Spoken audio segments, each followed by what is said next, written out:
General science test A next step for future generation. এই পরীক্ষার মাধ্যমে ছাত্রছাত্রীরা তাদের মেধা যাচাই করতে পারবে। পরীক্ষাটি মূলত নবম এবং দশম শ্রেণীতে পাঠরত ছাত্রছাত্রীদের জন্য। এই পরীক্ষাটি দেওয়ার জন্য উল্লেখিত ফোন নাম্বারে ফোন করে তাদের নাম বলতে হবে, অন্য কোনো উপায় নেই। জেনারেল সায়েন্স টেস্ট 1, উত্তরগুলো দেখে নাও। প্রথমে আছে বিদ্যুতের তাপীয় প্রভাবের উপর নির্ভর করে না, উত্তর হবে মাইক্রোওয়েভ। হিটার, বাল্ব বা বৈদ্যুতিক ইস্ত্রির ক্ষেত্রে তাপীয় প্রভাব কাজ করে, অর্থাৎ রোধের মানটা বৃদ্ধি পাওয়ার ফলে তাপ উৎপন্ন হয় এবং সেই তাপটাকে আমরা কাজে লাগাই। কিন্তু মাইক্রোওয়েভের ক্ষেত্রে ইলেকট্রোম্যাগনেটিক রেডিয়েশন আসে, সেই ইলেকট্রোম্যাগনেটিক রেডিয়েশনের ফলে তাপ উৎপন্ন হয়।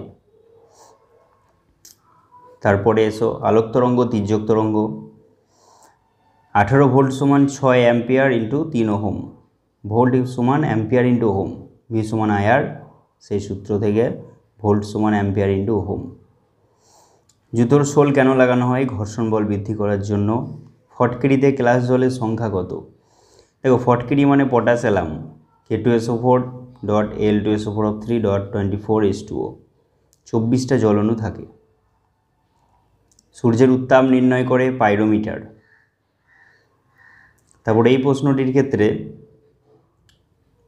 ছেলেটি 2 ঘন্টায় 16টি আইটেম তৈরি করে, তাহলে ক্ষমতা অর্থাৎ কার্য করার হারকে ক্ষমতা বলে।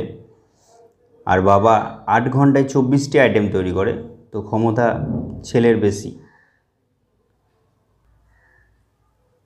পরবর্তী প্রশ্ন দেখো, 11 দাগের, আমাদের স্বাভাবিক তাপমাত্রা, দেহের স্বাভাবিক তাপমাত্রা অ্যাকচুয়ালি সেলসিয়াস স্কেলে 36.8 ডিগ্রি সি এবং ফারেনহাইট স্কেলে 98.4 ডিগ্রি এফ। তো সেক্ষেত্রে অপশান এটা উত্তর। স্বাভাবিক তাপমাত্রা সাংখ্যমান সেলসিয়াসে কম, ফারেনহাইটে বেশি। লেখার ছক, ক্যালসিয়াম কার্বনেট।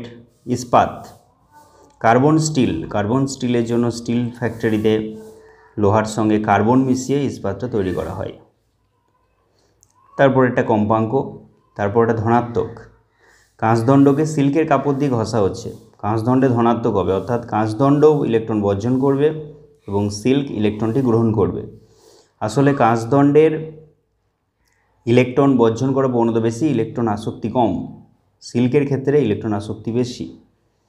তারপর 16 দাগের এ, 17 দাগের এ, 18 দাগের এ, পশম অক্সাইড। যারা অ্যাসিড বা ক্ষার কারোর সাথে বিক্রিয়া করে না তারা হলো পশম অক্সাইড। পেট্রোলিয়াম শোধনে ব্যবহৃত হয়, সেক্ষেত্রে প্রত্যেকটা কেমিক্যালের ব্যবহার জানলে আমরা ক্লাস 9 বইয়ে দেখতে পাবো HCl এর ব্যবহারে পেট্রোলিয়াম শোধনে কাজ করে। 20 এ, এক্ষেত্রে কি দেখতে পাচ্ছি না, উচ্চতাটা H1 থেকে H2, H1 থেকে H2 এবং H2 উচ্চতাটা যেহেতু বেশি, তাই নিম্ন থেকে উচ্চে বস্তুটাকে নিয়ে গেলে স্মৃতিশক্তি বৃদ্ধি পাবে এবং সেই বৃদ্ধিটা হবে mgH2 - H1। 21 দাগেরটা খুব ইন্টারেস্টিং। 1 ক্যালোরি এবং 1 জুলের মধ্যে 1 ক্যালোরিতে তাপের পরিমাণ বেশি, কারণ 1 ক্যালোরি সমান 4.2 জুল। তাহলে 1 ক্যালোরি যদি 4.2 জুলের সাথে সমান হয়, তাহলে নিশ্চয়ই 1 জুলটা খুবই কম, 1 ক্যালোরির থেকে 1 জুলটা কম হবে। সেক্ষেত্রে 1 এবং 2, দুয়েরটাও সত্য, একেরটাও সত্য, দুয়েরটাও সত্য। 98 ডিগ্রি সি উষ্ণতায় বিশুদ্ধ জলে বাষ্পচাপ 760 mmHg, অর্থাৎ 1 atm। তাহলে যে উষ্ণতায় বিশুদ্ধ তরল যদি থাকে তার বাষ্পচাপটা বাহ্যিক চাপের সাথে সমান হবে, সেই উষ্ণতাটাই হবে তার স্ফুটনাঙ্ক। শিশিরাঙ্ক সর্বদা 0 ডিগ্রি সি কম হবে, সেটা ঠিক নয়, শিশিরাঙ্ক 0 ডিগ্রি বেশিও হতে পারে। যে উষ্ণতায় সেই স্থানের বাতাস জলীয় বাষ্প দ্বারা সম্পৃক্ত হবে সেটাকে তার শিশিরাঙ্ক বলে। সমপরিমাণ দৈর্ঘ্য প্রসারণের জন্য যে বস্তু দৈর্ঘ্য প্রসারণ গুণাঙ্ক যত কম, সেটির উষ্ণতা বৃদ্ধি তত বেশি হবে, এটা একদম সত্য। উষ্ণতা ও বস্তুর প্রসারণ গুণাঙ্ক যত কম হবে, সেখানে সমপরিমাণ দৈর্ঘ্য বৃদ্ধির জন্য বেশি উষ্ণতা তাকে দিতে হবে, তবে প্রসারণটা সমান হবে। সুতরাং উত্তর অপশন এ।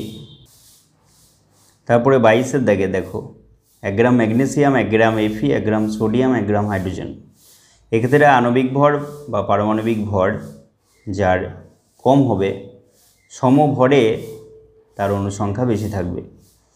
তো আমরা আণবিক ভরের বিচার করলে ম্যাগনেসিয়াম, এফি, সোডিয়াম, হাইড্রোজেন, এর মধ্যে হাইড্রোজেনটা কম হবে, সুতরাং হাইড্রোজেনের অনুসংখ্যা বেশি হবে। জলে নিমজ্জিত অবস্থায় ভাসছে একটা বস্তু, অর্থাৎ ডুবে ভাসছে, তাহলে আপাত ওজন 0 হবে। সেক্ষেত্রে বস্তুর ওজন এবং প্লবতা ওজন সমান সমান হয়ে যায়, তাই আপাত ওজন 0 হয়। তারপর পৃথিবীর পৃষ্ঠে, ভূপৃষ্ঠে সবচেয়ে বেশি পাওয়া যাচ্ছে অক্সিজেন, এবং গোটা বিশ্বের কথা বিচার করলে হাইড্রোজেনের পরিমাণ সবথেকে বেশি। প্রথম মানুষ দ্বারা তৈরি করা মৌল technetium. Reserve pacemaker AV node. Pacemaker SA node, কিন্তু রিজার্ভ পেসমেকার বললে সেটা এভি নোড হবে অবশ্যই। তারপর আছে 27 দাগের কোশ্চেনটা। 27 দাগের বিষয়টা হচ্ছে ডায়রিয়া রোগের ক্ষেত্রে ব্যাকটেরিয়া যেমন দায়ী, প্রোটোজোয়াও দায়ী এবং ভাইরাসও দায়ী। কিছু কিছু ভাইরাসের ক্ষেত্রেও ডায়রিয়া দেখা যায়। তো সেক্ষেত্রে এই 27 দাগেরটিতে প্রত্যেককে নাম্বার দিয়ে দেওয়া হবে। এক্ষেত্রে অপশন ডিটা সবকটি হওয়া উচিত ছিল, প্রত্যেকেই 27 দাগেরটা নম্বর পাবে। 28 ঠিক আছে, 29, 30। জননকোষে অটোজোম সংখ্যা। জননকোষে অটোজোম সংখ্যা হচ্ছে 22, আর দেহকোষে অ্যালোজোম অর্থাৎ সেক্স ক্রোমোজোম 2, তাহলে 22:2 মানে 11:1। তারপরটা ডি 68 মিটার। 32-এরটা ইডিসি এন্ডোক্রিন ডিসরাপ্টিং কেমিক্যাল, এই রাসায়নিক পদার্থটার জন্য ট্রান্সজেন্ডার তৈরির সম্ভাবনা বাড়ে। 33, তারটিকে ভাঙা হলেও সমান পরিমাণই ওজন ধরে রাখতে পারবে, অর্থাৎ একক দৈর্ঘ্যে বল ধ্রুবকের মানটা এক্ষেত্রে দৈর্ঘ্যের উপর নির্ভর করছে না, তো অপশানে এটা উত্তর হবে। 34-এর ক্ষেত্রে রৈখিক ভরবেগের সংরক্ষণ সূত্র প্রয়োগ করে আমরা দেখতে পাবো সি হবে, v/3। 35-এর সি। 36-এর বহুপদী সংখ্যামালা চ্যাপ্টায় সংখ্যামালাটি শূন্য কত অর্থাৎ এক্সের মান কত হলে পিএক্সের ভ্যালুটা 0 হবে। তো 5x - 2/5টা 0 করতে হবে, এবং সেখান থেকে এক্সের মানটা বের করলে পাওয়া যাবে বি 2/25। 37-এর দাগের অঙ্কটা একটু ক্যালকুলেশনটা বেশি বড় ছিল, অপশান সি। 38-এর লাভ ক্ষতির অঙ্ক, ক্রয় মূল্য বিক্রয় মূল্য, উত্তর হবে option D 25%। Husband wife family. তো ফ্যামিলির মধ্যে হাজব্যান্ড ওয়াইফ দুটোকে নিয়ে বোঝায়, তাহলে একটা বড় সার্কেলের মধ্যে দুটো ছোট সার্কেল, অপশান বি। 40-এর দাগের ও পজিটিভ। ও হচ্ছে সার্বিক দাতা, সেই কারণে ও পজিটিভ অর্থাৎ প্লাস অ্যাগ্লুটিনোজেনের পরিমাণটা দেখে বলা যায় যে সার্বিক দাতা, তাই প্রত্যেকের যে প্লাস সেটা কি সবাইকে দান করতে পারবে, অর্থাৎ A+, B+, O+, AB+, প্রত্যেকেই দান করতে পারবে। তারপরটা রয়েছে জিআই 41-এর দাগের। এক্ষেত্রে দেখা যাচ্ছে 5, 14, 30, 55, পরের সংখ্যাটি কত?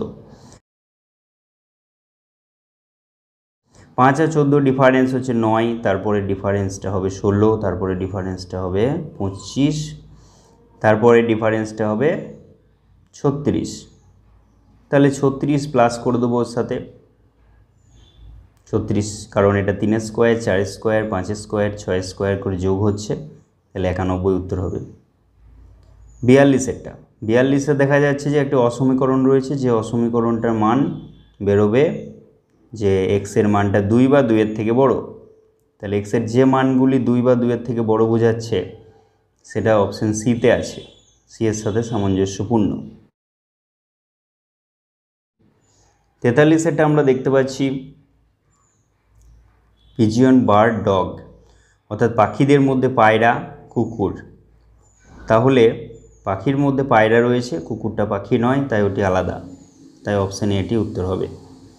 44-এর দাগে দেখা যাচ্ছে x⁴ = 2^64, সেক্ষেত্রে আমরা ডি অপশানটা নেব 16, অর্থাৎ 16^16 = 2^64। এটা ওখান থেকে ভাঙলেই বেরিয়ে যাবে। 45-এর দাগের ক্ষেত্রে আমরা দেখছি অপশান বি। 46-এর একটা রয়েছে ম্যাথ অলিম্পিয়াড প্রশ্ন, 2^18 এটাকে আমরা স্কোয়ার মাইনাস বি স্কোয়ার আকারে লিখব এবং আমরা মানটা পেয়ে যাব অপশন সি। 47 কোশ্চেনটা প্রিন্টিং মিস্টেকের কারণে এটিতেও সবাইকেই নাম্বার দেওয়া হবে। 3^1/3 হবে কারেক্ট আনসার, এক্ষেত্রে প্রত্যেকেই নাম্বার পাবে। 48 ক্ষেত্রে দেখা যাচ্ছে জিএসটির একটি অঙ্ক দেওয়া হয়েছে। জিএসটি সিবিএসসি আইসিএসসি সিলেবাসে ক্লাস 10-এ রয়েছে জিএসটি ছোটো ছোটো অঙ্ক। এক্ষেত্রে বলা হয়েছে কত টাকা জমা করতে হয়েছে, তো সেই টাকাটার 18% মানে তাকে সিজিএসটি আর এসজিএসটি মানে সেন্ট্রাল জিএসটি এবং স্টেট জিএসটি হিসাবে 900 টাকা আর ওদিকে 900 টাকা মানে 1800 টাকা। তাহলে আমরা যদি বলি যে মোট টাকা যদি 100 হয় তাহলে এক্সের 18% সমান 1800, তাহলে এক্সের মান বেরোবে 10,000। 49টা দেখতে পাচ্ছি পিএইচ 2-এর একটি দ্রবণ পিএইচ 5 অপেক্ষা কত গুণ আম্লিক।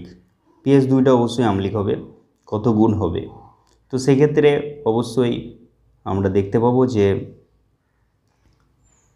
3 মাইনাস হচ্ছে 3, কিন্তু H প্লাসের কনসেন্ট্রেশনের ভিত্তিতে আমরা 1000 গুণ পাবো।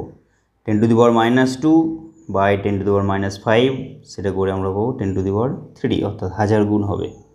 50 এটা খুবই সহজ, এ আর বি ব্যস্তানুপাতিক, অর্থাৎ গুণফল ধ্রুবক হলে তবেই ব্যস্তানুপাতিক হয়। পরবর্তী জিএসটি থেকে আমরা প্রথম 30 নম্বরের সিলেবাস বলে দেওয়া হবে যে পরবর্তী জিএসটিতে সিলেবাস কী হবে।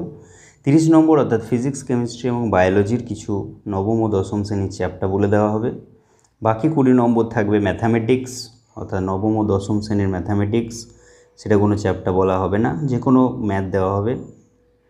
এবং জিআই এবং রিজনিং, এই যে শেষ পাতাটাই দেখতে পাচ্ছ, এরকম প্রশ্নগুলো থাকবে 20 নম্বর। আর বাকি 30 নম্বরের জন্য কি কি চ্যাপ্টার তোমাদের পড়তে হবে সেটা খুব শীঘ্রই চলে আসছে। তো তোমরা তোমাদের ক্লাসের পড়ার পাশাপাশি কিছুটা সময় বের করে এগুলো নিয়ে চিন্তাভাবনা করবে, তাহলেই হবে।